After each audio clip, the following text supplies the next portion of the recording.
कांद्याची निर्यात बंदी अंशतः शिथिल करण्याचा केंद्र सरकारचा निर्णय हा निवडणुका डोळ्यासमोर ठेवून घेतलेला तद्दन राजकीय निर्णय आहे।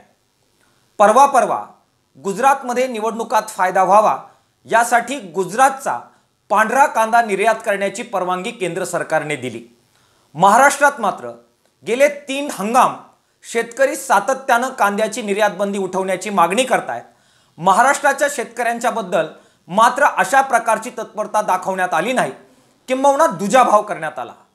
गुजरातच्या पार्श्वभूमीवर उठवलेली निर्यात बंदी महाराष्ट्रात जर उठवली नाही तर त्याचा वाईट परिणाम निवडणुकीत भोगावा लागेल ही बाब कदाचित केंद्र सरकारच्या उशिरा ध्यानात आली आणि त्यामुळे आता अंशतः देशभरातील निर्यात बंदी ही शिथिल करण्यात आलेली आहे।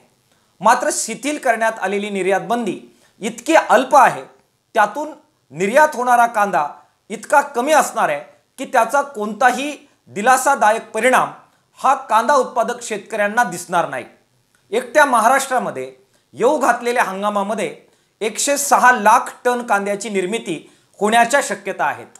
उत्पादन 106 लाख टनाचं आणि परवानगी मात्र साधारणपणाने 1 लाख टन निर्यातीची देण्यात आलेली आहे। इतका कमी मात्रेतला कांदा निर्यात करून इतक्या प्रचंड प्रमाणात झालेल्या उत्पादनाचा दर हा बिलकुल प्रभावित होणार नाही। शेतकऱ्यांना यातून कोणताही दिलासा मिळणार नाही।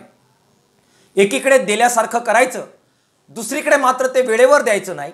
देतानाही महाराष्ट्र आणि गुजरात यांच्यामध्ये दुजाभाव करायचा आणि तिसरीकडे निर्यात इतकी करायची ज्याच्यामुळे प्रत्यक्षात शेतकऱ्यांना कोणताही दिलासा मिळणार नाही, निवडणुकीत मात्र त्याचा फायदा मिळेल यासाठी त्याचा प्रचार मात्र जोरशोर से करायचा ही केंद्र सरकारची रणनीती आहे।